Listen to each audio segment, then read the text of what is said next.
우리가 지난주까지 나눴던 말씀을 잠깐만 좀 다시 한번 살펴보겠습니다. 특별히 저는 뭐 1절부터 다 하진 않고요. 9절부터 잠깐만 좀 다시 한번 돌아보겠습니다. 영의 생각이 왜 생명과 평안인가에 대한 말씀이죠.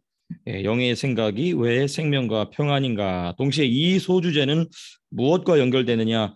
우리가 영으로서, 우리의 속사람으로서 우리의 육을 이길 수 있는 근거들이 무엇인지를 9절, 10절, 11절 세 가지 근거로 이야기한다. 우리가 살펴봤습니다. 또 재밌게도 흥미롭게도 이 9절에서부터 10절, 11절은 매우 유사한 구조의 가정법 형태의 문장으로 각 구절이 시작이 되죠. 그렇죠? 만일 누가 너희 안에 계시면, 그렇죠? 근데 이제 그 계시는 분은 예수님과 성령님이 왔다 갔다 하고 있습니다. 그럼 바울은 왜 그걸 왔다 갔다 하고 있느냐? 그 안에 계시면서 하시는 사역적 구분에 대한 표현을 위하여서 어디서는 성령님, 어디서는 그리스도 이렇게 구분해 놓고 있는 것을 보게 됩니다. 자, 근데 어찌됐든 그 주제만 가지고도 우리가 또 서신서를 공부하게 되면 또 상당히 깊이 있는 공부가 나옵니다만은 그건 또 나중에 우리가 또 기회가 될 때 여러분들이 다 이제 적어도 10명, 20명을 가르치는 말씀 사역자가 되셨을 때 그때 그분들한테는 제가 그런 거 안 가르쳐 줄 겁니다. 여러분들에게 열심히 공부하고 와서 여러분들이 추천을 하면 그 그룹에 들어올 수 있도록 다 제가 그런 거 생각하고 있습니다. 기도하면서 그래서 그렇게 좀 더 깊이 있는 내용은 그때 가서 하도록 하고요. 첫 번째, 만일 너희 속에 하나님의 영이 거하시면 9절에 이렇게 돼 있죠. 이건 이제 정체성, 신분, 소속에 대한 얘기입니다. 표면적으로는 그렇죠. 그렇죠? 누구든지 그리스도의 영이 없으면 그리스도의 사람이 아니니라. 9절 말씀이 보면 이제 정체성에 관한 얘기를 하고 있어요. 문자 그대로 보면은 우리가 정체성을 이렇게 가지고 있구나. 근데 왜 바울이 여기서 정체성에 대한 얘기를 왜 하고 있느냐에 대한 의도를 어디부터 봐야 되냐면 로마서 6장과 7장의 흐름 안에서 봐야 이 정체성에 대해 갑자기 그러니까 이제 로마서 8장을 우리가 보면서 오독하는 건 아닙니다. 또 잘못 해석하는 건 아니에요. 근데 문자적으로 표면적 해석만 하고 지나갈 수밖에 없는 이유가 여기서 발생합니다. 그렇죠. 우리는 그리스도의 사람이지. 여기만 얘기하고 넘어간다는 거예요. 근데 왜 그리스도의 사람인가에 대해서 얘기하고 있는지를 맥락 안에서 보게 되면 그 정체성, 하나님의 자녀된 정체성은 무엇이냐? 우리가 더 이상 어디 안에 있지 않다? 육신 안에 있지 않고 성령 안에 있으므로 성령 안에 있으면 죄를 안 짓는다는 게 아니라 죄가 발생하더라도 여전히 누구 안에 있다? 성령의 인도 안에 있다라는 아주 중요한 패러다임 시프트를 이 성도들에게 일으킨다는 것이죠. 그래서 정체성에 대한 이야기를 로마서 8장에서 바울이 이야기하고 있는 것입니다. 그래서 우리가 성경을 보다 보면은 정체성과 관련된 표현들, 우리 하나님의 자녀입니다. 하나님의 부르심 받은 종입니다. 이 정체성을 얘기할 때는 그 종이란 단어, 그 구절이 어떤 맥락에서 쓰였는가를 꼭 여러분들이 또 다른 여러분들의 이 제자들에게 또 후배들에게 가르쳐 주시고 그리고 마무리로는 요 얘기를 꼭 해주시길 바랍니다.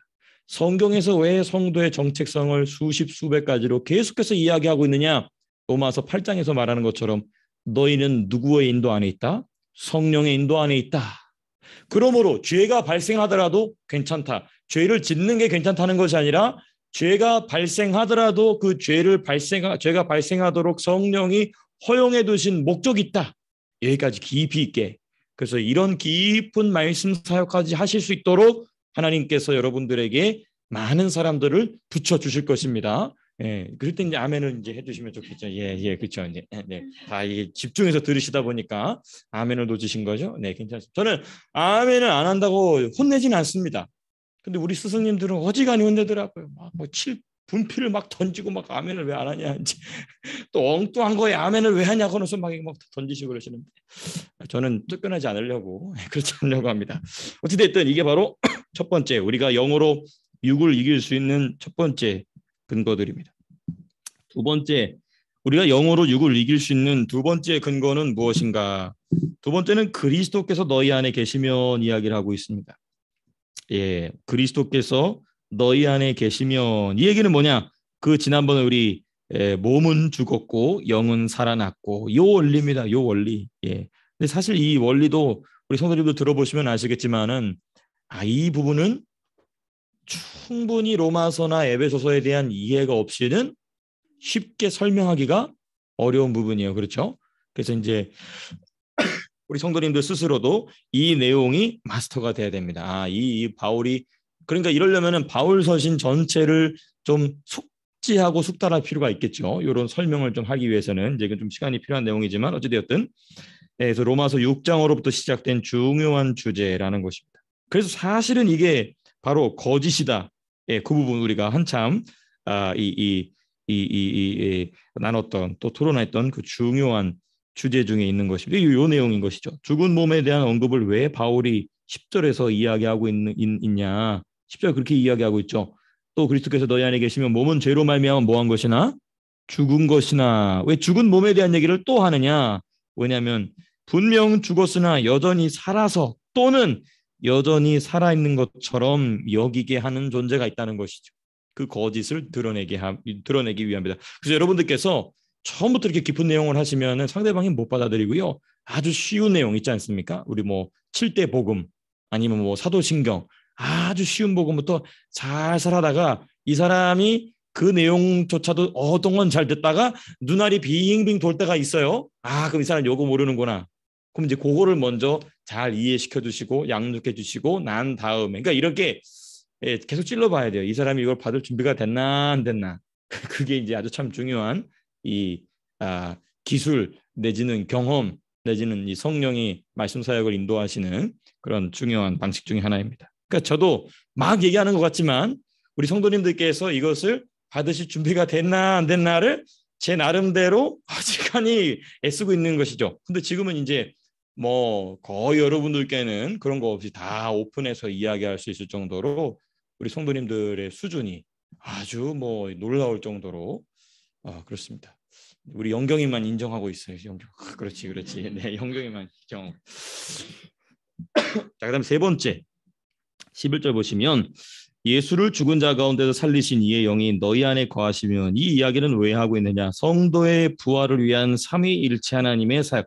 이건 역시 표면적인 내용이죠. 그렇죠? 11절의 표면적인 내용입니다. 예수를 죽은 자 가운데서 살리신 이의 영이 삼위일체가 한 문장에 쭉 나왔죠. 이게 삼위일체에 대한 내용이구나. 이것만 찾아도 성경을 집중해서 보시는 분들입니다. 근데 사실 이거 찾기 어려워요. 이것도 그냥 넘어가신단 말이에요. 근데 이게 삼위일체 하나님이 이 한 문장에 나와 있구나. 이걸 캐치하는 분들이 여러분들의 후배로 들어와 있다. 그럼 그 사람한테는 더 깊은 내용을 가르쳐 주시길 바랍니다. 그 더 깊은 내용이 뭐냐? 이게 바로 부활을 언급한 목적입니다. 사람의 사망 상태는 그 지옥에 있는 상태는 사람이 육신의 생각으로 살아간 삶의 최종 상태죠. 그렇죠? 그렇기 때문에 누구도 되돌릴 수 있다 없다? 누구도 되돌릴 수 없죠. 지옥에 들어간 사람 아무도 못 꺼냅니다. 그런데 누구는 돌아오셨느냐? 예수님이 돌아오셨다. 자, 그러면 우리 안에 계신 예수의 영의 능력이 그 예수 그리스도를 죽은 자 가운데서 살리셨다면 너는 아직 지옥에 안 가지 않았느냐? 그러므로 우리는 얼마든지 우리의 속사람으로 우리의 겉사람, 더 정확하게 한다면 우리의 겉사람인 척하고 있는 그 거짓 또는 악한 영들을 얼마든지 이길 수 있지 않겠느냐? 라고 우리가 우리 스스로를 설득할 뿐만 아니라 우리와 함께 말씀 공부하는 성도들에게 나는 내 자아를 이기기가 너무 힘들어요. 이런 표현을 하는 분들은 정말 진지한 분들이에요. 우리 교회 기둥으로 세워져야 될 분들입니다. 이런 표현을 할 줄 안다는 것은 그냥 나는 믿음이 없어요. 부족해요. 뭐 어려워요. 이거 말고 내가 내 자아를 깨트린다는 게 너무 어렵다. 라는 이런 뉘앙스의 말을 할 줄 아는 사람은 굉장히 진지한 신앙자입니다. 진지한 신앙자. 그래서 그런 분들에게는 힘을 줄 필요가 있어요. 너 그거 할 수 있다. 어떻게 할 수 있느냐? 말씀을 보니까 이거 할 수 있다. 라는 이 로마서 8장 11절의 말씀. 저도 이 말씀 깨닫고 얼마나 큰 힘이 됐는지 몰라요. 그래서 이 말씀으로 또 다른 누군가의 영적인 싸움에 큰 유익을 우리 성도님들께서 끼치시게 되시기를 축복합니다. 자, 그리고 이제 12절에서부터 17절까지는 영으로서 이 육을 죽이는 그 실천이 기록되어 있습니다. 실천. 그러니까 이 로마서 8장에서 진짜 제일 중요한 거는 8절, 9절, 10절이 정말 중요한 것입니다. 8절, 9절, 10절이 독파가 되면 나머지 내용은 쉽습니다. 자, 그러면 이 영을 따라 행함의 실천은 또 다른 제목을 붙여본다면 네, 영으로서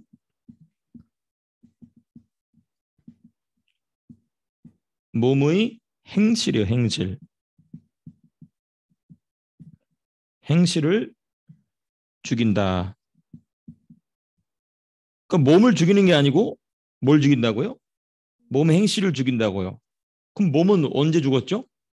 로마서 6장에서 공부했던 것처럼 예수님의 십자가와 함께 죽었단 말이에요. 그러니까 여기서 나오는 몸의 행실은 뭐냐면 사실 거짓인 거죠. 내 감정인 것처럼, 내 생각인 것처럼, 내 이성적 판단인 것처럼. 그러니까 오늘 제가 설교하면 새벽에 말씀드린 것처럼 얼마나 많이 이 거짓을 발견하느냐. 그게 그 사람의 영성인 것이죠. 야, 이게 거짓이었구나. 그러니까 저희 아버님 같은 경우도 그래요. 아버님이 어느 날은 이런 얘기는 성도님한테 잘 안 하시는데 우리 아침에 이제 식사할 때 보면은 야, 내 속에서 이 여러분 5천 원권 한국에 5천 원권 보면 태계 이황 막 갓을 막 3층짜리 갓을 쓰고 있잖아요. 내 안에서 그 귀신이 나가더라. 뚱 해가지고 이 3층짜리 갓을 딱 쓰고 있는데 그러면서 뭐라고 말씀하시냐면은 내가 충청도 사람이지 하면서 폼을 재는 그게 그 귀신으로부터 나온 것이더구나 이런 얘기를 하시는 거예요. 밥 먹으면 식사하시면서. 우리 집안은 이런 영적인 얘기를 아침밥 먹으면서 하는 집안입니다. 우리 성도님들의 집안 다 그렇게 되시길 바랍니다. 그래서 밥 먹다 말고 그런 얘기를 하시는 거예요. 그래서 근데 제가 이 로마서 말씀을 더 깊이 깨닫고 나서 그게 그거구나. 충청도 사람이니까 좀 이렇게 내가 점잖게 행동하고 그게 본인의 그게 목사로서 점잖게 행동하는 거 중요하잖아요. 그렇죠? 근데 그게 거짓말이었다는 겁니다. 그 귀신의 거짓말이었다는 거예요. 또 어느 날은 제가 이 말이 갑자기 툭 나서 하는데 어느 날은 또 아버님이 식사하시다 말고 숟가락을 갖다 놓더니 야, 오늘은 내 안에서 완전 거지 하나가 나가더라. 거지인데 이거는 뭐 서울 장안의 최고 거지가 완전히 누덕누덕 거리는 그리고 냄새도 더러운 냄새를 풍기면서 내 안에서 나가는데 그 귀신은 무슨 귀신인가 봤더니 다른 사람이 나를 불쌍하게 봐줬으면 하는 마음이 저희 아버님은 그런 게 전혀 없으셨거든요. 근데 스치듯 지나가는 생각 속에서도 그런 게 있는 거예요. 그러니까 이제 제가 그런 말씀을 들으면서 야, 어떻게 기도를 하길래 어떻게 영적인 싸움을 싸우길래 그런 싸움을 싸울까? 우리 성도님들도 그렇게 되시기를 축복합니다. 목사님 저부터 그래야 되겠죠. 그러니까 우리의 감정 하나, 우리의 생각 하나, 우리의 말 하나가 그러니까 이런 말씀을 드리면 진지하게 받으신 분들은 지진이 일어나기 시작해요. 뭐야? 근데 그게 좋은 거예요. 그렇게 생각을 가지고 기도해야 또 특별히 방언으로 쫙 들어가면 그때부터 그 말이 무슨 말인지 정돈이 되게 되고 그리고 아까 우리가 로마서 8장 이 9절이었죠. 우리의 정체성에 대한 이야기가 나오는 거예요. 그러니까 내 안에서 귀신이 별 발광을 다 떨어도 여전히 나는 누구의 인도 안에 있다. 성령의 인도 안에 있다. 그렇기 때문에 내 안에서 귀신이 나갔을 때 이런 데 있어서 호들갑 떨지 않게 된다는 거예요. 그렇죠? 그러니까 이제 이 말씀을 실천적으로 경험하실 수 있게 되기를 축복합니다. 그러면 이제 우리 교회는 부흥의 불길 안으로 들어가는 겁니다. 주여 제발 그런 날을 주시옵소서. 우리 광민서도 우리 광민서까지도 그렇게 기도할 수 있도록 그렇게 기도할 수 있도록 영적인 교회가 되는 것이죠. 자, 그래서 영으로서 몸의 행실을 죽인다. 그래서 이거는 뭐냐면 제가 좀 더 메모를 남겨드린다면 몸이 아닌 몸의 행실이다. 몸의 행실이다. 이게 이제 8장에서는 이렇게 표현되죠. 육신의 생각을 따른다.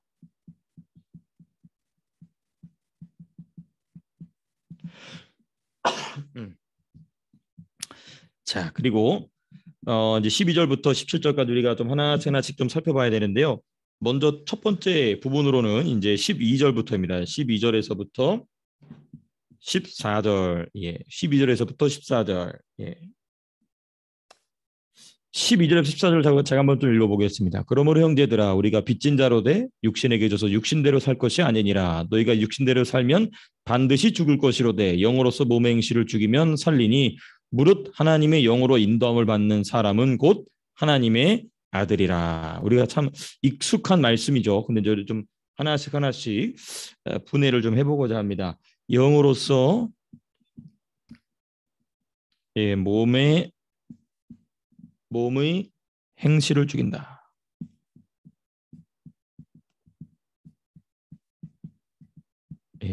영으로서 몸의 행실. 근데 여기 보게 되면 이 12절이 어떤 단어로 시작이 되냐면 그러므로라는 단어로부터 시작이 된다는 점 우리가 좀 주목해 봐야 됩니다. 그러므로 이 그러므로는 앞에 말을 전부 받고 있는 겁니다. 그러니까 이 그러므로는 1절에서부터 죄송합니다. 1절에서부터 11절의 논증, 그렇죠? 이 논증의 큰 제목이 뭐냐면 율법의 요구를 이루는 것입니다. 그렇죠? 율법의 요구를 이루는 일. 예, 그렇죠? 1절에서부터 11절까지의 논증을 통해 성도가 얼마든지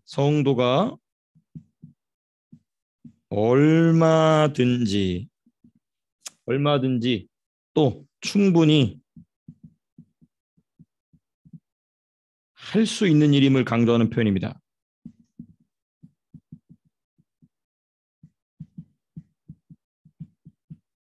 강조하는 표현이 바로 이 그러므로입니다.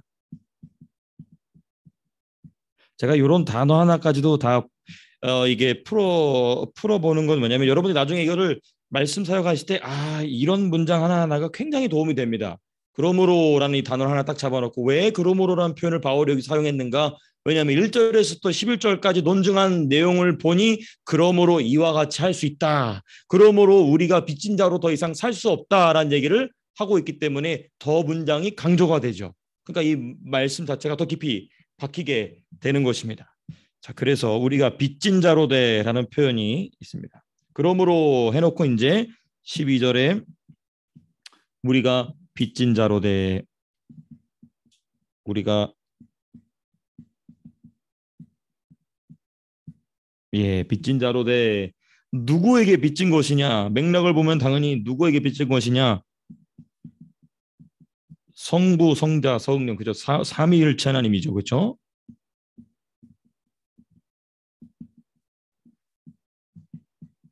삼위일체 하나님께 빚진 자고 11절에 이렇게 딱 나왔죠. 12절 지금 우리가 공부하는데 11절이 어떻게 되어 있냐면 예수를 죽은 자 가운데 살리시니 성부시죠. 그리고 그의 영이 성령이시죠. 그러니까 우리가 누구에게 빚지고 있냐? 삼위일체 하나님께 빚진 것이다. 그러니까 이런 것도 이제 우리가 맥락 안에서 딱 캐치를 해놓으면은 성경 공부를 인도하실 때 굉장히 유익하게 됩니다. 그러니까 듣는 사람도 하고 바로 이 싹 빨리 들어올 수 있는 것이죠. 예, 삼위일체 하나님께 우리는 빚진 성도다. 그럼 빚진 자다. 무엇을 빚진 자인가?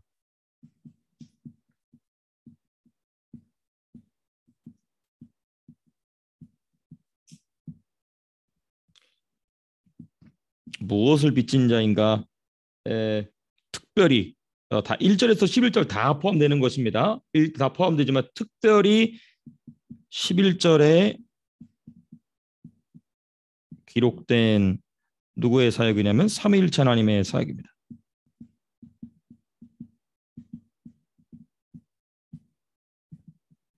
그러니까 우리가 로마서의 주제가 뭐냐면 영적 세계의 4대 법칙이지 않습니까? 그 성부의 법, 성자의 법, 성령의 법이 여기 다시 또 강조되고 있는 것이죠.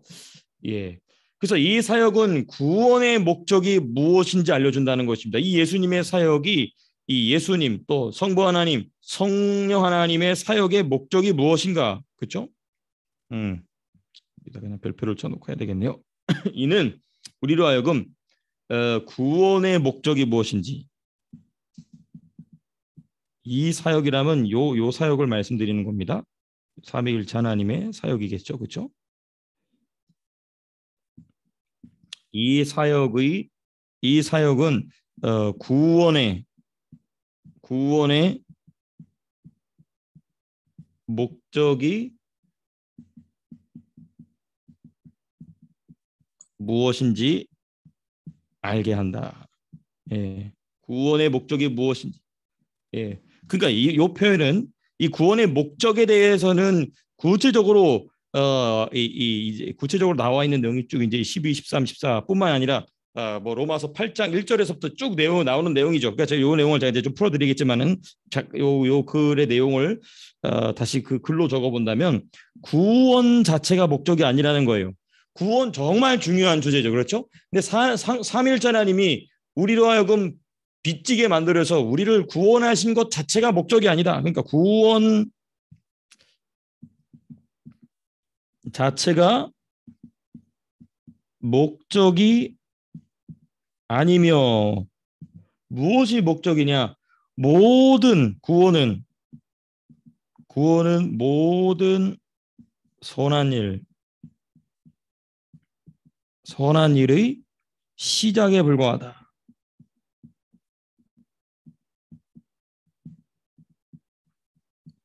그 이 선한 일을 특별히 로마서 8장에서 뭐라고 얘기하냐면 율법의 요구를 이루는 일이죠. 율법의 요구를 이루는 선한 일.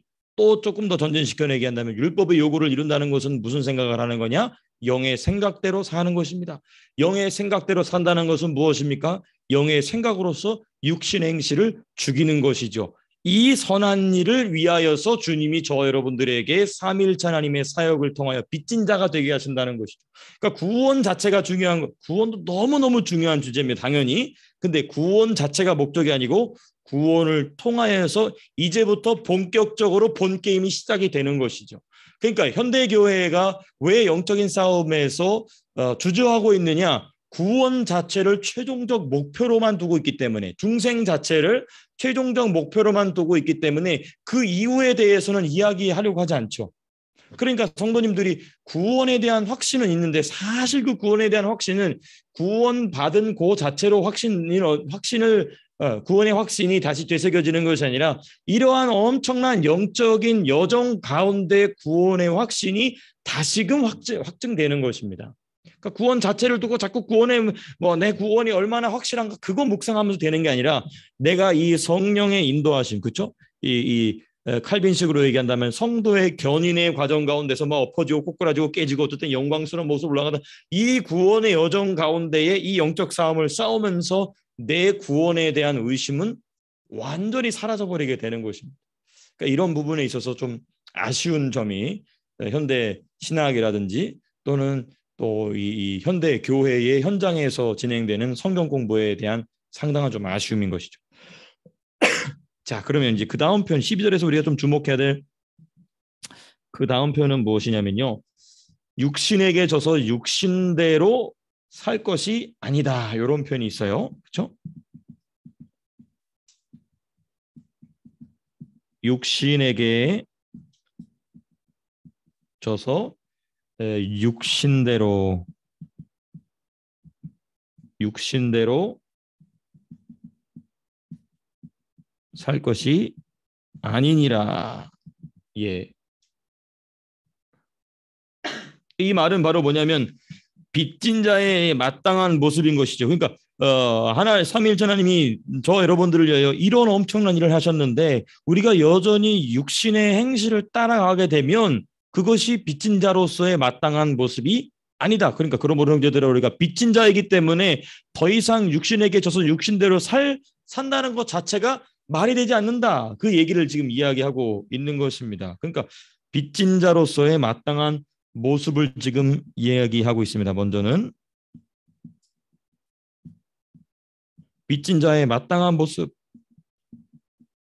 마땅한 태도라고 하는 게 더 좋을까요? 네, 태도 또는 모습. 예, 빚을 졌기 때문에 그 빚을 빨리 갚아야 되죠. 그 빚을 갚는 게 뭐냐?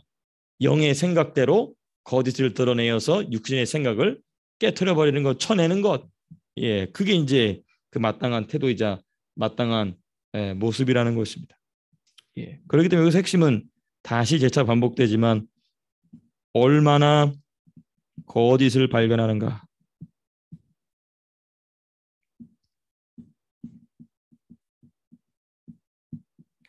거기에 있다는 것입니다. 얼마나 거짓을 발견하는가. 이게 이제 우리가 빚진 자로 돼라는 표현에서 우리가 묵상해 볼 수 있는 중요한 내용들입니다. 자, 그럼 두 번째 이제 13절로 넘어가 보겠습니다. 13절은 중요한 두 가지 주제를 13절은 다루고 있습니다. 13절을 보시게 되면 두 가지 주제입니다. 그 두 가지 주제가 무엇인가 하면은 첫 번째는 육신대로 살면이라는 표현이 있어요. 그러니까 12절에서는 먼저 육신대로 우리가 더 이상 살면 안 된다. 그럼에도 불구하고 육신대로 살면이라고 지금 얘기하고 있는 것입니다. 자, 또 두 번째 내용은 무엇인가? 몸의 행실을 죽이면, 그렇죠? 육신대로 살면 반드시 죽을 것이로되 영으로서 몸의 행실을 죽이면, 몸의 행실을 죽이면, 이게 우리가 중요한 두 번째 내용이 13절에 있습니다. 자, 그럼 하나씩 좀 보시게 되면 육신대로 살면이라는 표현은 무슨 말인가? 육신대로 살면 일어나는 일. 육신대로 살면 무슨 일이 일어나는가? 13절이 그대로 답이 나와 있죠. 뭐라고 나와 있죠? 반드시 뭐 할 것이다? 반드시, 그렇죠. 반드시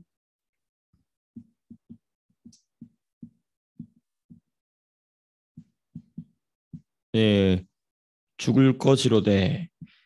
이 말씀을 이제 잘못 해석하게 되면은 이제 뭐 구원이 취소된다. 아니면 아예 이 표현 육신대로 사는 건 누구다? 불신자다 이렇게 얘기를 해버려요. 그렇죠? 자, 근데 여러분들께서 이 8장을 쭉 보시면서 특별히 지금 이 13절의 맥락에 있어서 육신대로 살면이라고 가정되고 있는 이 사람은 신자입니까? 불신자입니까? 신자예요. 신자가 육신대로 살면 죽는다. 그러니까 신자가 육신대로 살면 지옥으로 간다. 라고 얘기한 사람은 그래도 맥락 안에서 성경을 보긴 본 겁니다. 그렇죠? 이거를 불신자로 보지 않고 신자로 봤기 때문에 자, 근데 이 표현은 무엇인가?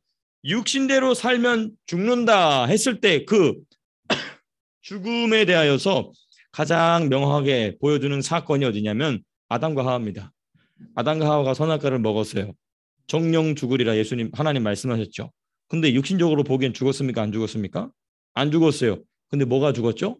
영이, 그렇죠? 그리고 귀신이 들어와서 그 사람의 모든 생각을 이제 주장해버리게 되었죠. 그리고 그 문제를 누가 해결해 주시냐면은 그 가죽을, 피 묻은 가죽, 그건 사실 양의 가죽이겠죠. 당연히 양 가죽이 더 있지 않지만 피 묻은 그 가죽을 하나님이 직접 벗기셔서 아담과 하와에게 입혀주신다는 것입니다. 이 모습을 아마 조용기 목사님이신가가 보셨던 것 같아요. 환상 중에. 근데 전 목사님 보셨다고 하셨나? 네, 하여튼 근데 이 모습을 기도 중에 본 거예요. 그러니까 피 묻은 양 가죽의 옷을 주님이 가지고 오시니까 아담이 이런 말을 하더랍니다. 숨을 팍 내쉬면서 우리가 드디어 살았다. 이 표현을 하더랍니다. 환상 중에.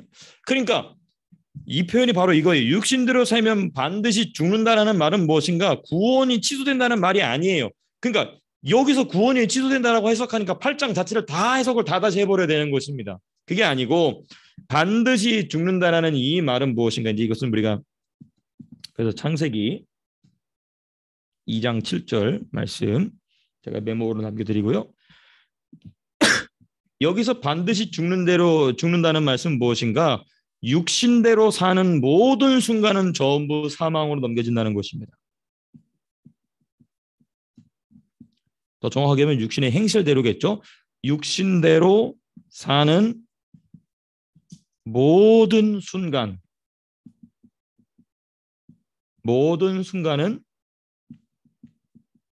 전부 남김없이 사망으로 넘겨진다. 사망으로 넘겨진다. 그래서 이제 우리가 이런 부분에 있어서 본인 스스로에 대한 진지한 고민을 가지고 있는 분들은 이런 질문을 할 수 있어요. 내가 사망으로 넘겨질 생각을 할 수도 있지만 동시에 내 생각의 어떤 다른 부분, 그렇죠? 우리가 생각이 하나로만 되는 게 아니라 우리 인간의 혼의 기능이 얼마나 하나님이 탁월하게 만들어졌는지 한 번에 뭐 수십 가지 수백 가지 생각을 동시에 저장할 수 있지 않습니까? 그래서 어느 사건에 대해서는 내가 정말 생명을 따라 생각할 수 있지만 어느 사건을 따라서는 사망으로 그게 동시에 일어날 수 있거든요. 근데 이거를 그래서 우리 주님이 심판관이 되시는 것입니다. 그 모든 것을 예리하게 판결하실 분이 누구시다? 하나님이시라는 거죠. 그러니까 이제 우리가 그런 생각을 미치신 분들이 계신다면은 그렇게 우리가 생각을 정리하시면 되십니다. 자, 그래서 고린도전서 한번 찾아보시겠습니다. 우리가 뭐 충분히 많이 살펴본 말씀이지만 고린도전서 3장 10절에서부터 15절입니다. 예, 고린도전서 3장 10절에서부터 15절. 우리가 뭐 충분히 많이 읽어본 말씀이지만 3장 10절에서부터 15절 말씀 같이 한번 읽어보겠습니다. 시작. 내게 주신 하나님의 은혜를 따라 내가 지혜로 거처자와 같이 터를 닦아두매 다른 이가 그 위에 세우나 그러나 각각 어떻게 그 위에 세울까? 조심하다란 말을 지금 고린도전서에서는 말귀를 못 알아듣으니까 이런 그림 언어로 지금 바울이 이야기하는 거고 로마 교회 성도들은 이 수준이 높으니까 이 로마서를 보면 그림 언어가 거의 없습니다. 다 구약 성경을 인용하든지 아니면 영적인 지지를 아주 논리적으로 쭉 논설하든지. 그래서 우리 사랑하는 리버티 힐처치 성도님들은 로마 교회와 같이 말씀을 이해하고 계신 줄로 저는 믿습니다. 그러니까 정세영 목사가 어느 순간부터 그림 언어를 얘기하고 자꾸 비유를 얘기한다. 그러면은 여기에 말귀를 못 듣는 사람이 있다라고 생각하시면 뭐 거의 틀림이 없습니다. 근데 저는 거의 비유를 안 하죠. 그렇죠? 바로바로. 왜냐면 그만큼 우리 성도님들이 준비가 되셨다는 것입니다. 이건 이제 좀 제가 옆으로 좀 새 나간 거고요. 11절부터 시작. 이 닦아둔 것 외에 능히 다른 터를 닦아둘 자가 없으니 이 터는 곧 예수 그리스도라. 만일 누구든지 금이나 은이나 보석이나 나무나 풀이나 짚으로 이 터 위에 세우면 각 사람의 공적이 나타날 터인데 그날이 공적을 밝히리니 이는 불로서 나타내고 그 불이 각 사람이 공적에 어떠한 것을 시험할 것임이라. 만일 누구든지 그 위에 세운 공적이 그대로 있으면 상을 받고 누구든지 그 공적이 불타면 해를 받으리니 그러나 자신은 구원을 받되 불 가운데서 이 불 가운데서 받는 이유가 뭐냐? 영적으로 영적인 것이지만 우리의 물질적인 것을 표현한다면 어떤 사람은 금이나 은이나 보석으로 할 수 있지만 어떤 사람은 나무나 지푸라기나 불타 없어진 걸 한다는 거예요. 그게 바로 뭐냐? 이 거짓에 속아서 한 사망으로 넘어간, 그렇죠? 사망으로 넘어갈 수밖에 없는 것들이 그날 다 드러나게 된다는 것입니다. 그러니까 바울은 이것을 요 한 문장을 이야기하기 위해서 고린도 교회에서는 뭐 금도 나오고 보석도 나오고 뭐 그림 언어가 잔뜩 나옵니다. 그러나 로마 교회에서는 딱 한 문장으로 압축해서 나오죠. 그래서 육신대로 살면 반드시 뭐 할 것이로되 죽을 것이로되라고 바울이 아주 딱 명쾌하게 말하더라도 충분히 이해할 수 있는 실력을 가졌던 분들인 것이죠. 그게 이제 바로 반드시 죽을 것이로되라는 말씀의 의미인 것입니다. 그러니까 반드시 정령 죽으리라. 그러니까 아담과 하와는 에덴 동산에서 선악과를 따서 먹는 그 순간 그거는 전부 사망으로 넘어간 것입니다. 전부 사망으로 넘어간 것이죠. 그래서 우리가 성경을 통하여서 아담과 하와가 큰 범죄한 것 때문에 아담과 하와에 관해서는 우리가 부정적으로 얘기할 수밖에 없지만 그러나 우리는 놓쳐서는 안 되는 부분이 있어요. 아담과 하와의 후손 중에 누가 나왔습니까? 아담의 바로 아들 누가 나왔죠? 아벨이 나왔습니다. 아벨이 나왔죠. 아벨의 신앙은 누구한테서 배운 걸까요? 아담한테서 배운 겁니다. 또 아벨의 또 후손 셋이 나옵니다. 또 셋의 후손 또 누가 나옵니까? 노아가 나오죠. 또 노아 또 누가 나옵니까? 아브라함, 이삭, 야곱. 전부 누구의 신앙이 개성된 거냐면 아담의 신앙. 그 타락한 순간의 아담이냐 아니면 타락했으나 그 가죽옷을 입은 이 아담의 신앙이냐. 그러니까 이 아담이 가죽옷을 입은 신앙은 우리가 볼 때 굉장히 짤막하게 나왔기 때문에 별거 아닌 것 같지만은 그 창세기 2장 3장을 제가 나중에 또 창세기 공부를 시작하지만은 거기에 놀라운 비밀들이 다 들어가 있습니다. 그래서 이런 부분도 있다라는 점을 참고적으로 우리가 기억해 두시면 좋을 것 같습니다. 자, 그리고 이제 육신대로 살면 일어나는 일을 살펴봤다면 자, 그러면 이제 육신대로 산다라는 말을 바울이 또 다른 표현으로 뭐라고 얘기하냐면 몸의 행실이라고 같은 절에서 이야기하고 있죠. 그 13절에 육신대로 살면 반드시 죽을 것이로되 영으로서 몸의 행실을 죽이면 여기 같은 표현이 하나도 없지만은 이게 같은 표현이구나 라고 여러분들이 보실 수 있다. 그러면 여러분 이제 하산하여라 이제 하시는 겁니다. 그러니까 13절에 육신대로 산다는 것은 곧 13절의 또 다른 표현은 뭐다? 몸의 행실이다. 그러니까 바울은 이런 표현에 능통한 사람입니다.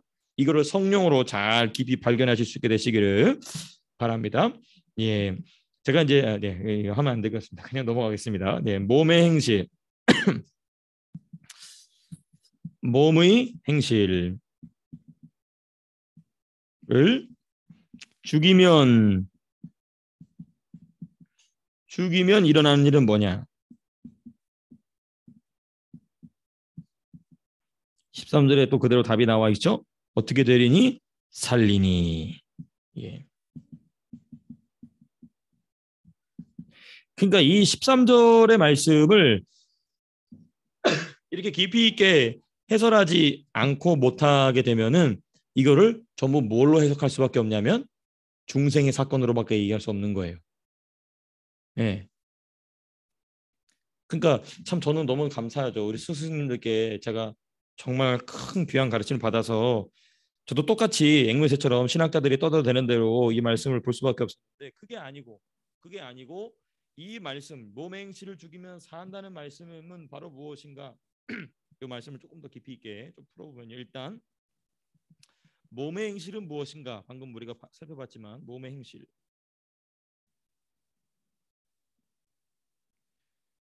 몸의 행실. 이건 이제 몸이죠.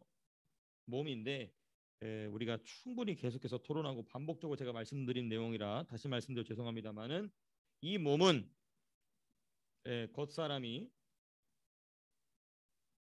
아이고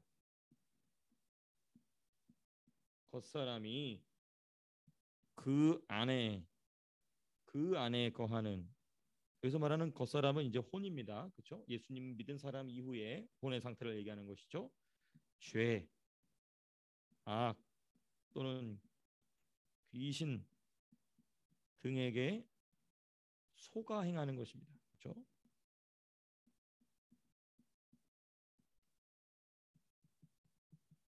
예, 그렇죠? 예. 그게 왠지 바로 몸의 행실인 것입니다. 예, 이거를 뭐 굳이 가로를 칠 필요가 없네요. 예, 제가 뭔가를 빼먹은 건지 모르겠지만 이 표현을 그냥 이대로 갖다 붙이면 될 것 같습니다. 예. 근데 이 행실, 이 몸의 행실을 죽인다라는 표현이 살리니와 연결됐다. 그러니까 성도는요, 예? 예. 성도는 몸의 행실을 죽인 만큼 다르게 표현한다면 얼마나 거짓말을 드러냈느냐만큼 그렇죠? 삶과 사역에서 능력이 나타난다. 이게 여러분 쪼개진 반석입니다. 아주 중요한 성령의 나타남 큰 주제에 있어서 쪼개진 반석입니다. 반석이 덜 쪼개졌으면 나오는 물의 양도 어떨까요? 죽겠죠. 근데 반석이 쫙 갈라졌어요. 쫙 갈라진 만큼 물이 충만히 나오는 것이죠. 여기서 나오는 요한이 그 물을 뭐라고 얘기하냐면 이는 믿는 자가 받을 뭐다? 성령이다. 그러니까 이 구약 성경에서는 사건으로 일어났고 요한복음에서는 이는 믿는 자가 받을 성령이다 얘기하고 그리고 바울은 로마서로 와서 이 얘기를 하면서 얼마나 몸의 행실을 죽였느냐 바꿔 얘기하냐면 매기한다면 그 거짓말을 얼마나 발견하고 그것을 버렸느냐는 무엇이냐 바로 얼마나 그 사람이 쪼개졌느냐 이것이 얼마나 쪼개졌느냐 그 쪼개진 반석에 있어서 핵심이 뭡니까? 그 쪼개짐의 대상이 있다는 것이죠. 예, 쪼개짐의 대상이 있다. 나는 하나님 앞에서 다 쪼개졌습니다. 말할 수 있다는 거예요. 그러면 당신이 정말 하나님 앞에서 쪼개졌다는 것을 어떻게 증명하느냐? 이제 그 부분은 하여튼 나중에 제가 또 말씀드리겠습니다만은 그렇습니다. 쪼개진 반석의 주제 아주 그렇습니다. 이게 이제 삶과 사역의 그렇죠 멘토 앞에서 삶과 사역에서 능력이 나타나고 또 성도는 몸의 행실을 죽인 만큼 그 다음 중요합니다. 부활의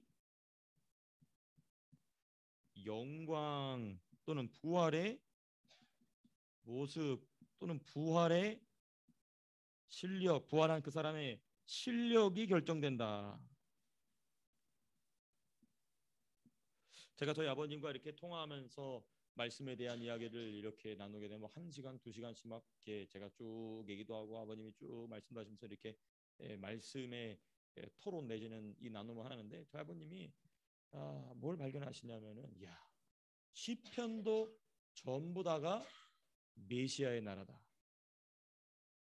시편도 메시아의 나라다라는 거예요. 그러니까 성경 전체가 우리가 이 땅에서 어떻게 잘 사냐에 대한 얘기가 아니고 부활해서 어떻게 잘 살 거냐에 대한 얘기를 한다는 거예요. 근데 제가 내일 설교할 내용도 그렇습니다. 우리 주님이 내일 이제 본문 보게 되면 주님이 이제 최종적으로 말씀하시고 이제 승천하시는 내용이 내일 새벽 본문이거든요. 거기 보게 되면 이 일이란 표현이 나와요. 이렇게 된 일이란 표현이 나와요. 이렇게 된 일이 뭐냐면 예수님이 부활하신 일이거든요. 근데 그 부활하신 일을 위하여서 모세오경과 선지자의 글들이 다 그 얘기를 하고 있다. 그러니까 우리가 여기까지 알아도 참 잘 아는 거죠. 모세오경과 선지자의 글의 총 주제는 누구시다? 예수님이시다. 근데 예수님이 제가 내일 설교될 내용인데 벌써 또 이렇게 얘기하네요. 죄송합니다만은 예수님이 더 한 걸음 나가세요. 모세오경과 선지자의 글과 이제는 신약 성경까지 다 합쳐지겠죠.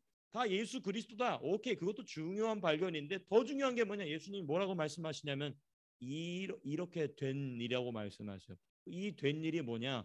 예수님이 지금 뭐하고 나타나셨죠? 부활하시고 나타났죠. 그러니까 그 모든 예수님에 대한 주제 중에 더 핵심은 뭐냐? 예수님의 부활이라는 거예요. 그러면 예수님이 왜 부활하셨죠? 무슨 첫 열매로? 부활의 첫 열매로. 부활의 첫 열매라는 건 무엇입니까? 부활의 두 번째에서부터 이제 세 번째, 네 번째는 다 이제 누굽니까? 저와 여러분들의 부활인 것이죠. 그러니까 성경 전체는 예수님인데 특별히 예수님의 뭐에 관하여? 부활에 관하여. 근데 그 예수님 부활이 누구를 위한 부활이라고요? 저와 여러분들을 위한 부활이라는 것입니다. 그러니까 성경 전체는 예수님의 부활, 곧 성도의 부활과 예수님의 재림과 이 세상의 종말과 성도가 누릴 천년왕국 이 이야기를, 그리고 영원 천국 이 이야기를 전체로 다 하고 있다는 것입니다. 제가 그래서 사랑제일교회에다가 연락해가지고 제가 받은 파일이 있어요. 그래서 사랑제일교회에서는 그거를 막 천막을 막 크게 해가지고 이렇게 막 펼쳐놓는 그거를 여기다가 하면 너무 크니까 제가 지금 인쇄소에다가 연락해가지고 우리 종말론 공부하기 전에 저기다가 한 3m 길이로 좀 달아놓으려고 합니다. 그게 이제 리바이즈드 버전이 나왔어요. 그래서 그거를 착 해서 이제 하나님의 역사 경영이란 주제로 창세 이전부터 이제 영원 천국까지 그림을 쫙 펼쳐놓은 그림이 있어요. 그래서 그것도 걸어놓고 또 우리 성도님들께 또 핸디하게 또 들고 다닐 수 있는 걸로 해가지고 지금 제가 그거를 돈이 얼마나 들어갔냐 우리 재정 보시는 집사님들께 여쭤보지도 않고 하고 있는데 제가 나중에 다 말씀드리겠습니다. 이메일로 우리 재정하시는 집사님들께 다 이렇게 말씀을 드리고 저 혼자 막 돈 쓰지 않습니다. 절대로 꼭 여쭤보고 제가 가끔 까먹을 때가 있어요. 그 이제 이해해 주셔서 감사합니다. 어찌됐든 그래서 여러분들이 우리 애들도 보고 그림으로 보고 그럴 수 있도록 그래서 우리가 어디에 집중해야 되느냐? 저와 여러분들의 부활의 모습에. 그러니까 바울이 왜 이 이야기를 하느냐? 성도가 영으로서 몸의 행실을 죽이는 이야기를 왜 하느냐? 이 땅 금생과 내생의 삶 속에서 금생에서는 누가 나타나 일하시고 성령이 나타나 일하시고 내생에서는 부활의 영광, 예수 그리스도의 부활의 영광을 얼마나 닮을 것이냐를 이 짤막한 한 구절에서 깊이 있게 이야기하고 있는 것이죠. 그래서 양자의 영에 대한 얘기도 나오고 성령이 너희와 동역하신다는 얘기도 나오고 그리고 이 부분을 딱 마무리하면서 장차 받을 영광에 대한 얘기도 합니다. 근데 오늘 새벽 설교의 핵심이 또 뭐였습니까? 영광을 받기 위해서는 뭐도 받아야 된다? 고난도 받아. 그래서 17절이 고난에 대한 얘기가 나오는 것이고 그리고 우리가 받을 고난이 무엇인지에 대한 얘기가 이제 18절부터 쭉 나오는 것이죠. 그러니까 우리가 참 이 바울의 글을 읽어보면 읽어볼수록 기가 막힙니다. 어떻게 일목요연하게 이거를 썼을까? 그렇죠? 제가 입이 근질근질해서 말을 못하고 있지만 마무리할 때가 됐기 때문에 얘기하는 게 뭐냐? 이걸 또 알아가지고 얘기하는 나는 누굴까? 이제 그런 여러분들 이제 피곤하지 마시라고 하시는 말씀입니다. 네, 그냥 피곤하지 마시라고. 우리 성도님도 이제 그렇게 하시게 되실 겁니다. 예. 아멘을 해주시면 좋겠는데, 어쨌든 이제 그렇습니다. 그렇게 되실 겁니다. 그래서 이게 바로 바울이 두 가지 주제, 육신대로 사는 것과 몸의 행실을 죽이는 것이 무엇인지에 대한 얘기를 우리가 13절을 통하여 봤고요. 그리고 이제 다음 주에는 15절부터 또 쭉 14절, 15절, 17절까지도 우리가 내용을 계속 이어서 함께 살펴보도록 하시겠습니다.